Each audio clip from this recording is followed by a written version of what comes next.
Elektrolisis itu seperti kekuatan baterai yang dibalik. Baterai menyimpan energi kimia dan elektrolisis menggunakan listrik untuk menjalankan reaksi kimia. Ini adalah alat yang ampuh dalam ilmu kimia. Sederhananya, bayangkan menggunakan listrik untuk memecah satu senyawa. Air dapat dipecahkan menjadi hidrogen dan oksigen. Air garam juga bisa dipisahkan dan menghasilkan gas klorin. Well, halo teman-teman. Perkenalkan, saya Alifi Putri dari kelas 12.1. Di sini, saya akan membuat video pembelajaran kimia materi elektrokimia. Teman-teman tahu nggak sih apa itu elektrokimia? Elektrokimia adalah cabang ilmu kimia yang mempelajari hubungan antara energi listrik dan reaksi kimia. Khususnya bagaimana reaksi kimia dapat menghasilkan listrik atau bagaimana listrik dapat memicu reaksi kimia seperti pada elektrolisis. Salah satu hasil dari elektrolisis yaitu gas klorin, yang dimana ini merupakan zat berbahaya karena bersifat racun dan bisa mengiritasi mata serta saluran pernapasan. Biasanya gas ini digunakan untuk desinfeksi air seperti air minum dan juga kolam renang, dan sebagai bahan pemutih dalam industri kertas ataupun tekstil. Terus bagaimana sih cara pembuatan klorin? Di sini sudah terdapat larutan natrium klorida dengan natrium adalah ion logam dengan muatan +1 dan klorida adalah ion non-logam dengan muatan -1.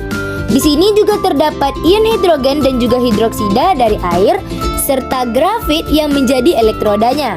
Ion natrium dan hidrogen akan tertarik ke katoda dan ion klorida serta hidroksida akan tertarik ke anoda. Yang pertama yaitu di katoda. Di sini kita memiliki ion natrium dan juga hidrogen, tetapi hanya satu yang dapat dielektrolisis di katoda. Ion yang paling tidak reaktif selalu dielektrolisis karena membutuhkan lebih sedikit energi.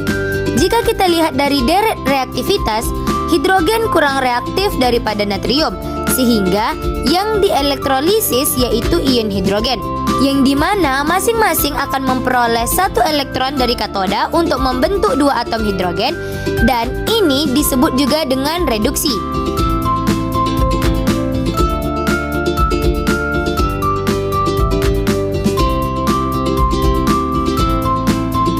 Selanjutnya yaitu di anoda, yang dimana di sini kita memiliki ion klorida dan juga hidroksida, tetapi hanya satu yang dapat dielektrolisis di anoda, yaitu jika ada ion yang memiliki golongan 7 maka ia akan dielektrolisis, sehingga yang dielektrolisis adalah ion klorida, yang dimana masing-masingnya akan memberikan satu elektron di anoda, dan ini akan membentuk dua atom klorin, yang dimana ini bisa disebut dengan proses oksidasi. Jadi kita memiliki gelembung gas hidrogen di katoda serta gelembung gas klorin di anoda, serta ion natrium dan juga hidroksida yang tersisa akan berikatan untuk membentuk larutan natrium hidroksida. Ketiga produk elektrolisis ini sangat bermanfaat bagi kehidupan manusia. Hidrogen dapat digunakan sebagai bahan bakar roket dan juga mobil. Klorin dapat digunakan untuk mendesinfeksi kolam, serta natrium hidroksida juga dapat digunakan dalam produk pembersih.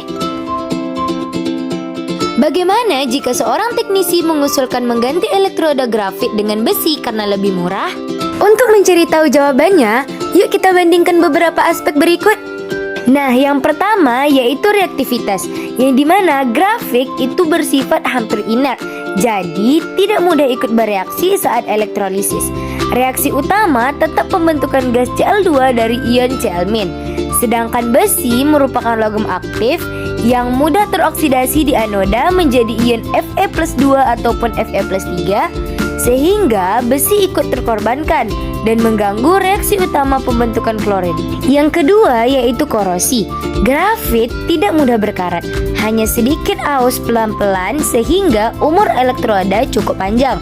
Sedangkan besi sangat mudah korosi ataupun berkarat saat jadi anoda, cepat habis dan harus sering diganti. Yang ketiga, kontaminasi produk. Grafit kalau aus hanya melepas sedikit karbon, biasanya tidak terlalu mengganggu kemurnian gas klorin. Sedangkan besi, ion Fe yang larut bisa membentuk senyawa besi dalam larutan dan mencemari produk. Jadi klorin yang dihasilkan kurang murni.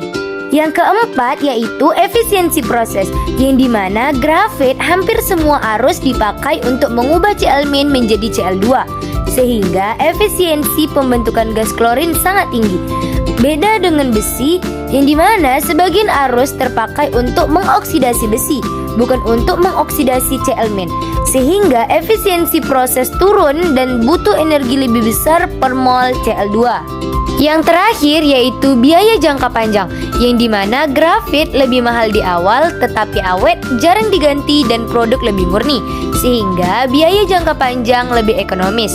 Sedangkan besi murah di awal tetapi cepat rusak, sering diganti, produk tercemar dan perawatan lebih banyak, sehingga total biaya jangka panjang lebih tinggi. Jadi dapat kita simpulkan bahwa elektroda grafit tetap lebih baik daripada besi. Besi itu mudah berkarat, ikut bereaksi, mencemari klorin, dan bikin proses jadi kurang efisien. Jadi walaupun lebih murah di awal, secara keseluruhan tidak layak mengganti grafit dengan besi. Demikian video pada kali ini. Wassalamualaikum warahmatullahi wabarakatuh.